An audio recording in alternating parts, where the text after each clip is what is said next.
Well, thanks for having me. I'm Steve Price. I'm with USU Extension and Carbon. So I'll be talking a little bit about controlling pasture pests. So this is a graph that I really like when it comes to pest control. This is the theoretical basis for integrated pest management. So just because a pest is present does not necessarily mean that any action is required on your part. In fact, by implementing some sort of control measure, you can be wasting money, time, causing further damage. So if we look here on our y-axis here, you can see that populations of pests, if left unchecked, will continue to build.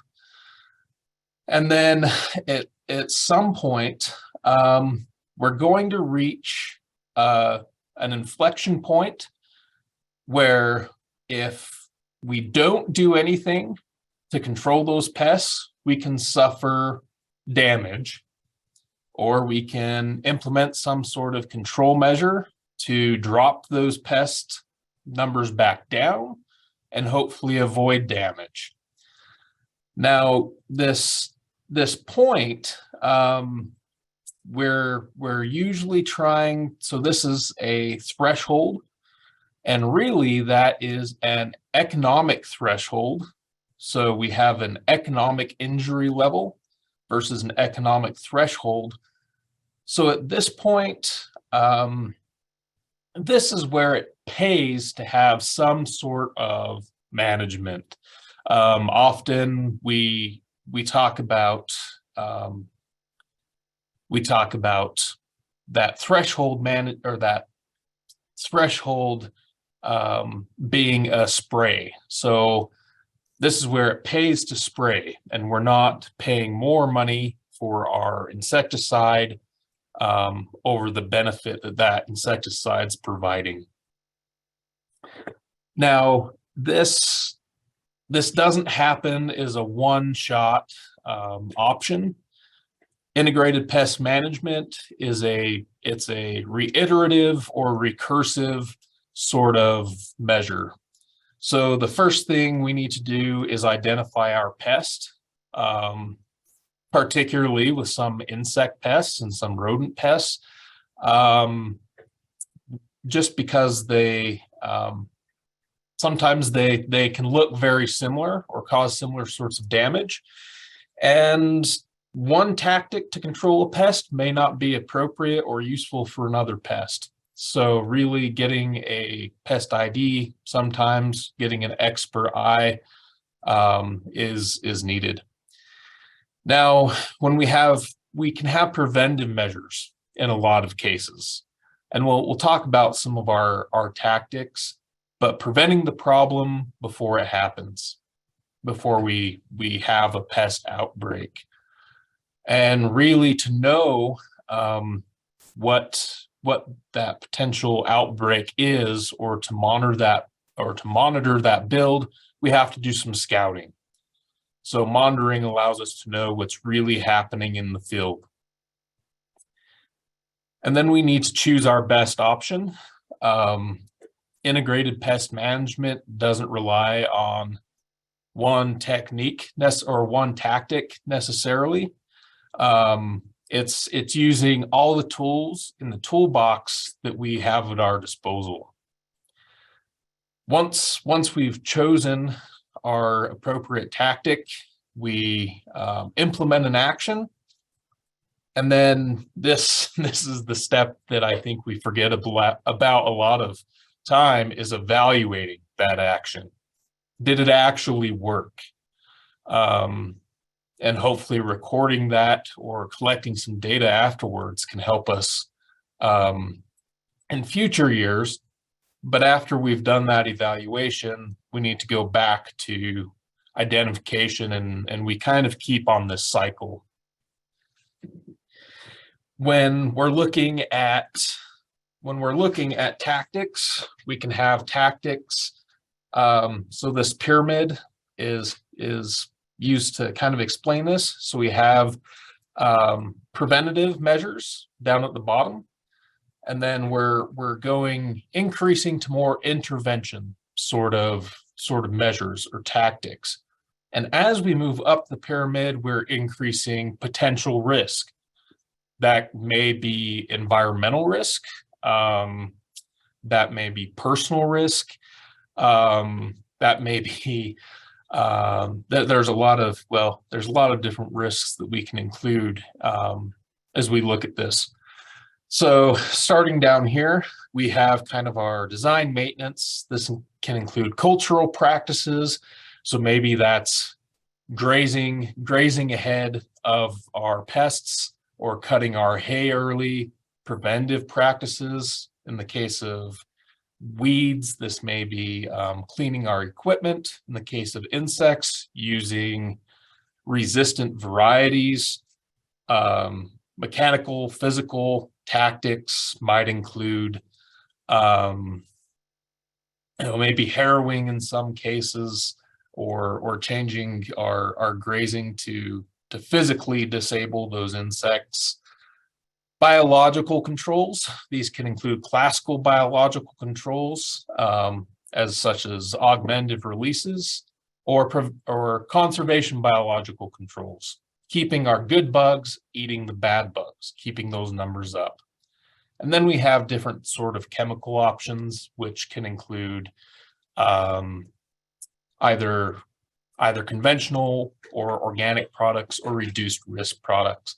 The first pest I'm going to talk about tonight, which is only a few of a lot of pests out there, are grasshoppers. A lot of different species out there.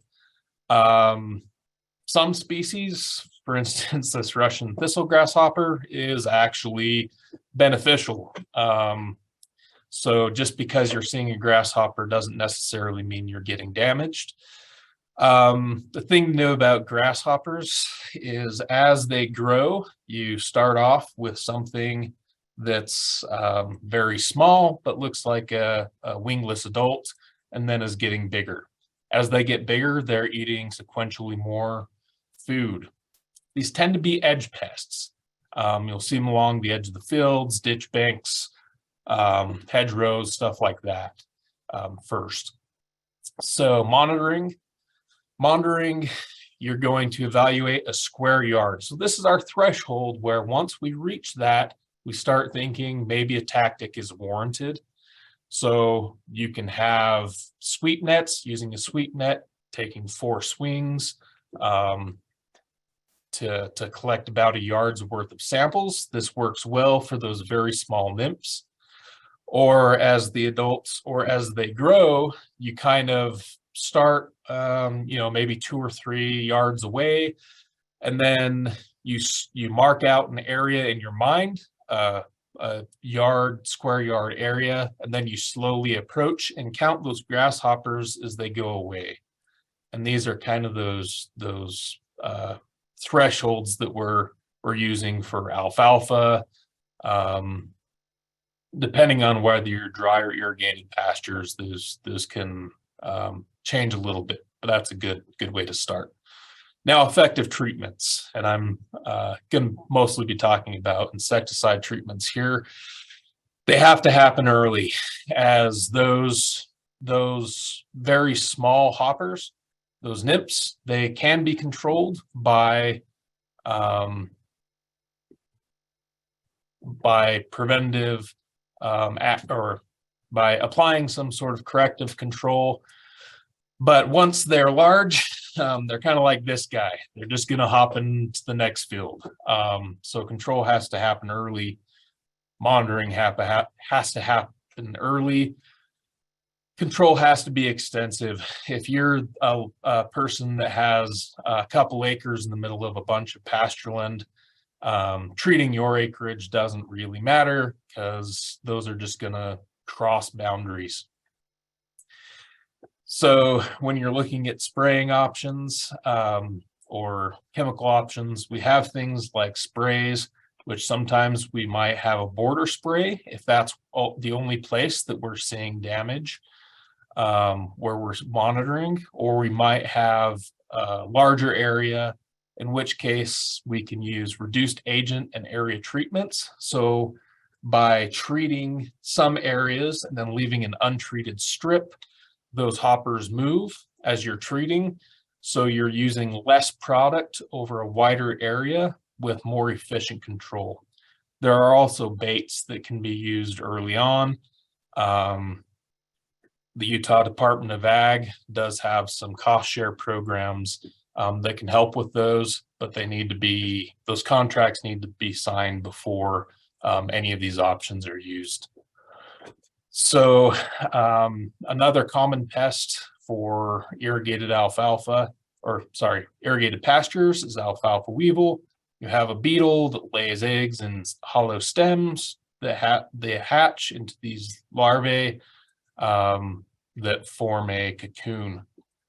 So monitoring, we're going to use a sweep net again. So as this diagram kind of shows, you take a step, make a 180-degree sweep, step, sweep, and then you're going to monitor the whole field, not just the edges. I usually start with about 5 sweeps and see what my larval numbers are. And then depending on what we're seeing, and again, this is mostly developed for alfalfa, depending on what we're seeing, this is kind of a guideline to when we need to provide those controls. Black grass bug is another very common pest for both irrigated and non-irrigated alfalfa. The nymphs will look very similar to the adults, but much smaller. They are also not going to have wings. The damage from these guys is stippling. So they have sucking, piercing mouth parts. So you'll have little bleached areas across the grass blades. Now, these aren't really causing a lot of dry matter or nutritional losses. This is a loss of mostly palatability. Their fecal material and the insects themselves don't taste very good. So animals are a lot less likely to eat those, to eat that forage as you go. There's a lot of different types of grasses that are affected, as well as some field crops. Unfortunately, there's not really any good threshold numbers for us to use. And there's not very many good control tactics to use as far as chemicals. Realistically, the best thing to do is if you're seeing damage, put the cows out, put the sheep out. Just the activity of the animals grazing is going to cause the pest to run down to the base of the stem and disrupt their feeding. That's really the control tactic we have that works best. Tight fall grazing has been thought to help and control, but we haven't really seen that as of yet. The last specific pest I'm going to talk about is pocket gophers. These guys look like little mice, except they have on the outside of their cheeks little pockets where they hold food. They're going to live underground the vast majority of their life, and they form these little mounds. You'll notice there's not really an open hole. You have kind of an indent, but there's not an open hole like a ground squirrel produces. We can use things like baits, anticoagulants, as well as strychnine, fumigants, traps, which like this gophinator, which you dig up, put in the holes. We actually have a trial looking at some of these to see what's our best management option. For a lot of us, as long as there's pros and cons to all of them, but we need more economic data. I wanted to leave extra time here at the end for questions, so I just wanted to give a couple straight points. Or general points. Number one, planting biodiverse pastures, particularly with things like alfalfa weevil, black grass bug, by increasing the amount of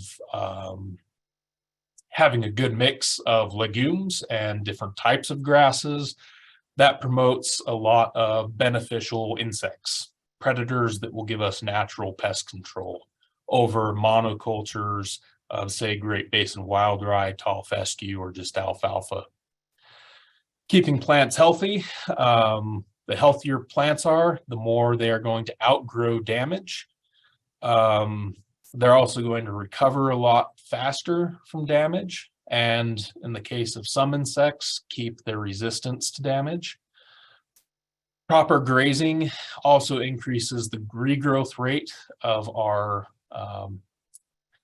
plants, so not overgrazing can help increase that regrowth after we've already had a grazing activity. And then monitoring, especially, things like alfalfa weevil and those grasshoppers. The populations can appear out of nowhere almost, or seemingly. So monitoring early allows us to integrate our management before it's economically detrimental. Do we have any questions?